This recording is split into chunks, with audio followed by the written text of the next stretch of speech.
YSRCP plenary సమావేశంలో YS Sharmila మాట్లాడుతున్నారు. Live లో చూద్దాం. ఒక్క రూపాయి కూడా ఒక్క ఛార్జీ పెంచకుండా ఏ ఒక్క కొత్త పన్ను విధించకుండానే అన్ని సంక్షేమ అభివృద్ధి కార్యక్రమాలను అద్భుతంగా చేసి చూపించిన రికార్డు ముఖ్యమంత్రి రాజశేఖర రెడ్డి గారు.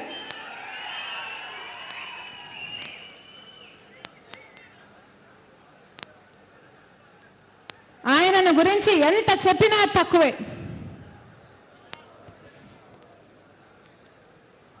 ప్రజలు సంతోషంగా ఉండాలి అన్నది నాన్న కోరికైతే అది ఇవాళ జగనన్న సంకల్పం.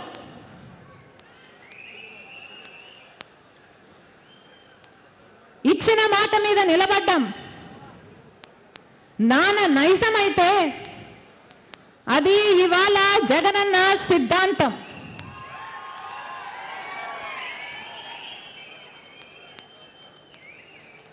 లేకపోతే పోయిన ఎన్నికల్లో 2014 ఎన్నికల్లో చంద్రబాబు గారి లాగా అప్పుడే రాష్ట్రం చీల్చబడి ఉన్న కష్టమైన పరిస్థితుల్లో రుణమాఫీ సాధ్యం కాదు అని తెలిసి కూడా చంద్రబాబు గారి లాగా ఒక్క అబద్ధం చెప్పుంటే, రుణమాఫీ చేస్తామని చంద్రబాబు గారి లాగా ఒక్క అబద్ధపు వాగ్దానం ఇచ్చుంటే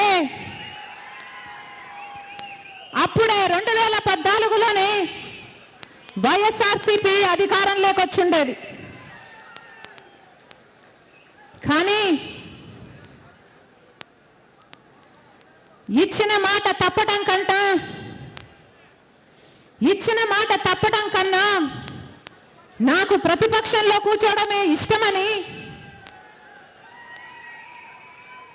ఇచ్చిన మాట తప్పి పొందే అధికారం నాకు వద్దని ఆ రోజు జగనన్న నాతో అన్న మాటలు నాకింకా గుర్తే.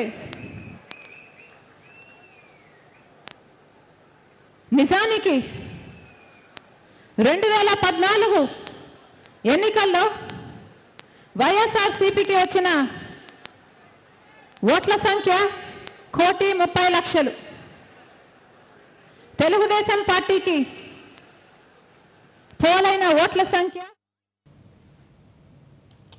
నిజామాబాద్